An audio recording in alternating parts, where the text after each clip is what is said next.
Shalom. First and foremost, want to give all praises, honor, and glory due to Yahweh, Bahashim, Yahweh Shai, Bahashim, Kakwadash. Double honors to the elders and the apostles of Great Millstone that rule well. Peace and salutations to all the Akim. After on the four corners, teaching truth and sincerity. This is Tasha Raquah Amath of the GM Dallas Camp. Coming to the quick lesson, a quick hit, and I'm going into the Shabbat. All right, the high holy day that was passed down from generation to generation from our forefathers. The the holy day that we're supposed to keep holy every week. You know, so I'm just going to jump straight into the scripture. All right, and Abba Ratazah, I praise this edifying again unto the hopeful elect. Okay, this is Isaiah chapter 58, verse 13. So like it. This is Isaiah chapter 58, verse 13. It says, if thou turn thy foot from the Shabbat, from doing thy pleasure, and and on my holy day, and call the Shabbat a delight, the holy of Yahweh Shemi Shai, honorable, and shall honor him in doing and shall honor him, not doing thine own ways, nor finding thine own pleasure, nor speaking thine own words. Okay, so this is a way to keep the Shabbat holy. All right. Going into it again, it says, if thou turn away thy foot from the Shabbat, if you keep it holy, if you honor this day, so you're not doing your own pleasure. You're not chilling with your woman, okay? You're not trying to find something to do, because on this holy day, you're giving all praises, honor, and glory to Yahweh Shemi Shai.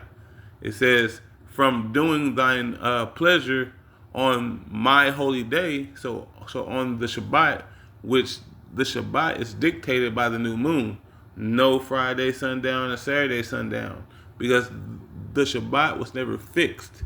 It wasn't fixed on the calendar, like people of this world want you to think.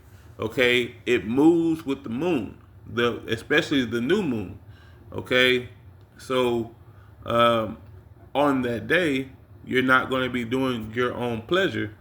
All right, it says, and call the Shabbat a delight. All right, so you're supposed to honor this day and take the day to rest. 6 days you're gonna work, but on that seventh day you're gonna have rest. Like there's supposed to be like a land Shabbat every 7 years. All right, but Esau doesn't keep that. So that's why the food that we eat now doesn't have is for full force in it. All right, because it doesn't have time to rest. It's being overworked. Okay, but continuing on, it says, a delight, the holy of Yahweh Shemi Shai. And that's what this day is. All right, this day is set aside, all right, for Yahweh Shemi Shai. All right, that you don't do anything, extra on this day. No cooking, no cleaning. You're really giving all honor, all praises, and all glory to Yahweh Shemi Shai for the beautiful things that He has done upon this earth, especially for you. Okay, like the brother Azamawaf did the beautiful lesson on Saturday, going into us needing to remember what Yahweh Shemi Shai has done for us. All right, and giving Him honor for that. Okay, so I'm going to continue on. It says, not doing thine own way, nor finding thine own pleasure, nor speaking nor speaking thine own words. So I'm not, on the Shabbat, I'm not trying to find something to do. I'm not trying to find something to watch.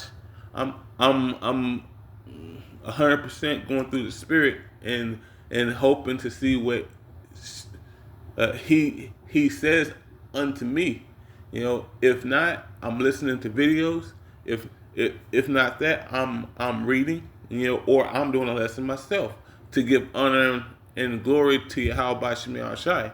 Okay, verse 14 it says, "Then shalt thou delight thyself in Yahweh Shemi Shai, and I will." It's like it says, "Then shalt thou delight thyself in Yahweh Shemi Shai, and I will cause thee to ride upon the high places, of the earth." So Yahweh Shemi Shai is going to put you in a good place, to where you have rest. Okay. It says, "And feed thee with the heritage of Jacob, thy father." All right, for the mouth of Yahweh Shemi Shai has spoken it, because he's feeding us right now. He's giving us back to this wisdom, knowledge, and understanding. Okay, all right, and and if you read, reading is fundamental. It's food for thought. In Spanish, that's called comida. Comida is food for thought. So you have to ponder on these, words that are written before you. Okay, and that's why that this book that we have, that we toil through, is really meant for kings. All right, and now since I said that, I'm gonna go to Wisdom of Solomon.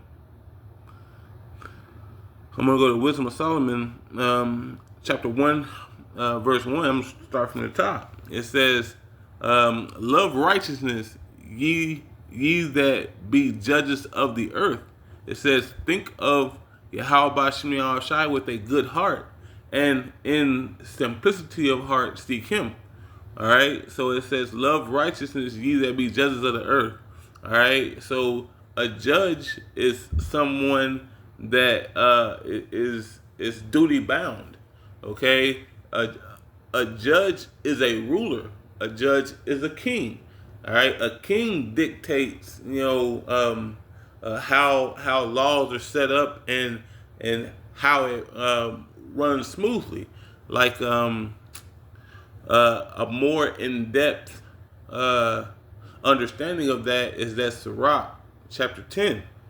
All right, here I'll pull it real quick. Sirach chapter 10. I'm gonna start at verse 1. It says, "A wise judge, see, ye that be judges of the earth," in Wisdom of Solomon 1:1. All right, it says, "A wise judge will instruct his people, and the government of a prudent man will the government of a prudent man is well ordered." So a judge is can be wise, or a judge can be wicked. Okay, and right now we are about to go into what a wise judge, we're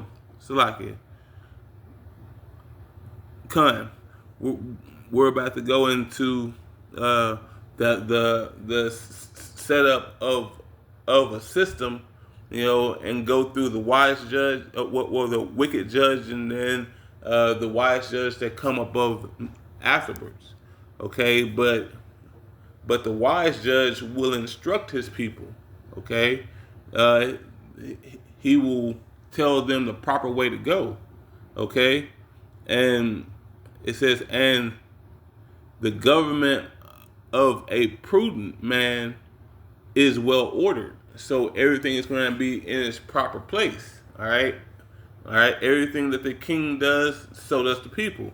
All right, and it's going to go in that. It says, "As the judge of the people is, himself, so are his officers. All right. So in the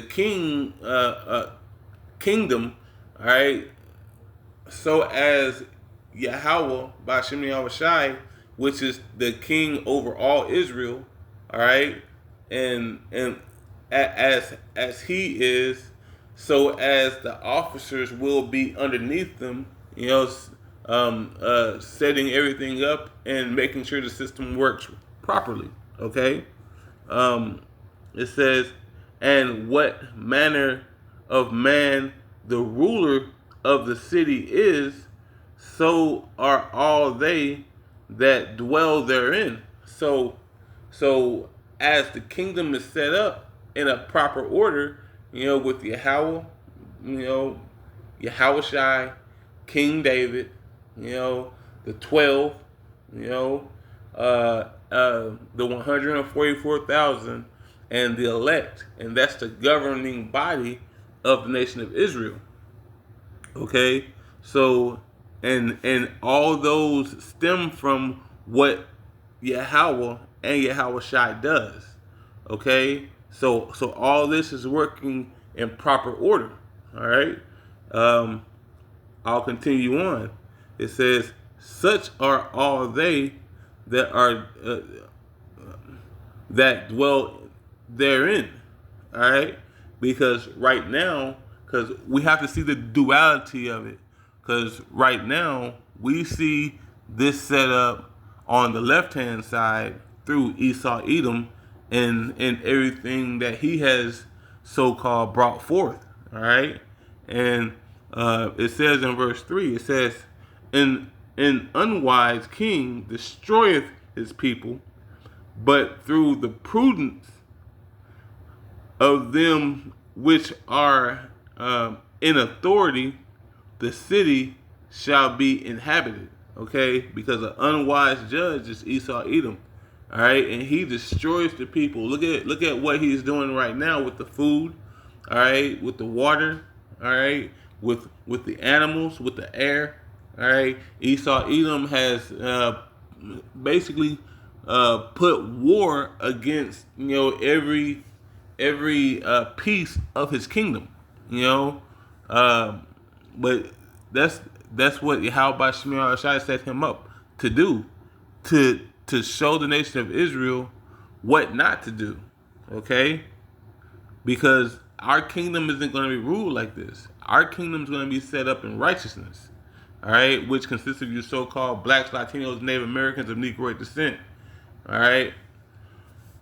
Uh, it says It says the power of the earth is in the hands of Yahweh Shemiah Shai, and in due time he will set it.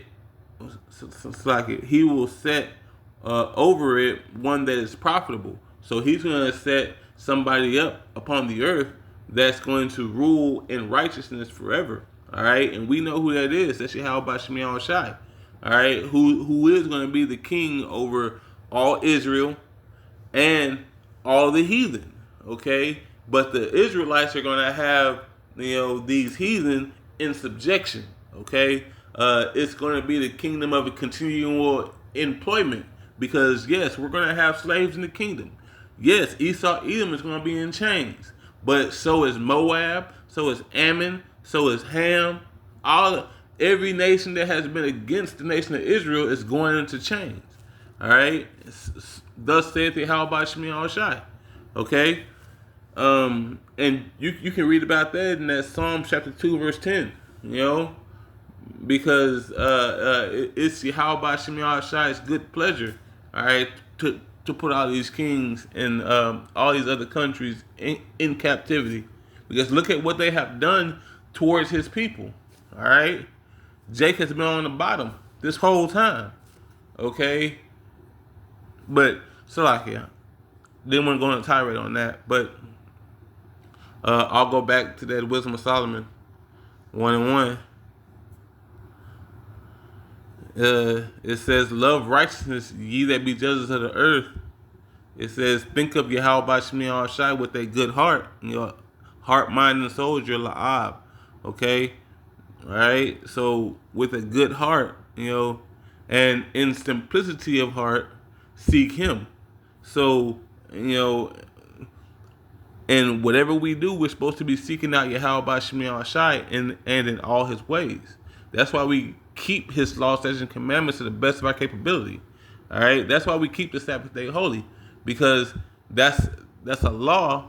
That's in the Ten Commandments to keep the Sabbath day holy. All right. But really, there's 613 commandments. But if you can do those initial 10, that means that you have kept the whole law. All right. And the law is not done away with, no matter what you heard from these pork chop eating pastors. Okay. But I'll continue. It says, "For he will be found of them that tempt him not, and showeth himself unto such as do not distrust him." All right. Now, never tempt Yahweh by Shemi Shai, okay? Because he will take you out of this thing, bro.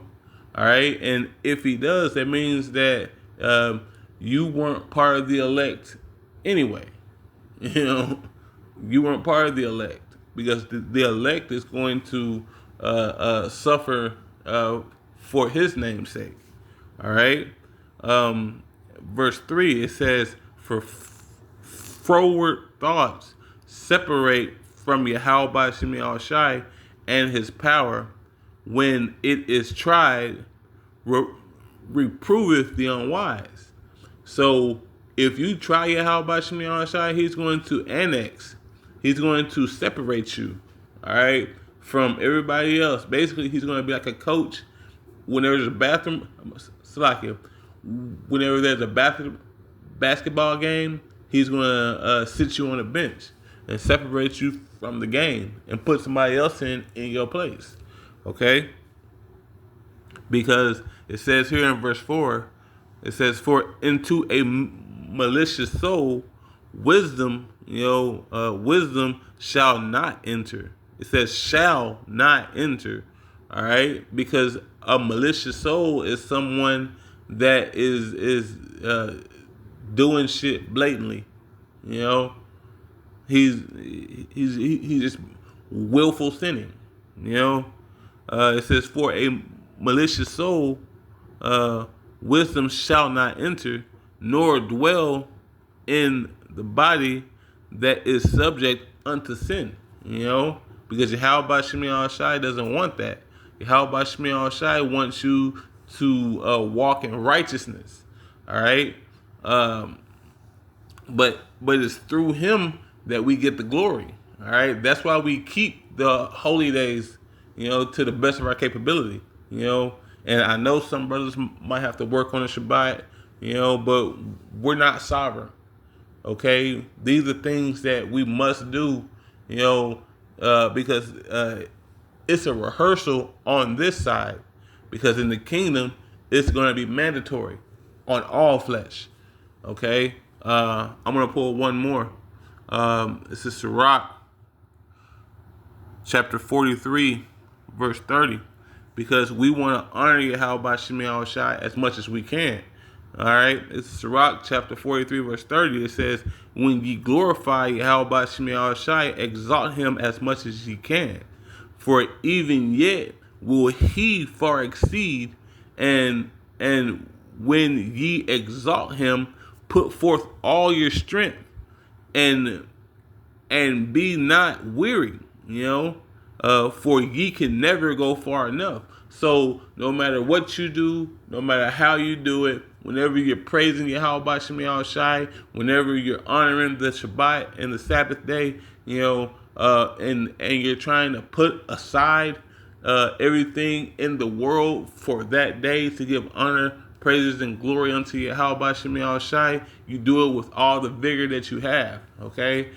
Because Yahweh Shemi Shai will see that, all right? And He will be satisfied that you put forth the effort. Just you putting forth the effort pleases Him whenever it comes to you worshiping Him, okay? So put forth the effort, all right? Put forth the effort to remember the things that He has done for you, okay? Because if you don't put forth the effort, why are you here? All right? it's like a girlfriend that you had in the world. If she's not doing anything for you, or trying to be trying to clean up her act, trying to be in your vibration, if she's not putting forth the effort, why is she here? You know, why why would you even try to come into this thing of ours? All right, but yeah, Abaratazah, I pray that was edifying unto the hopeful elect.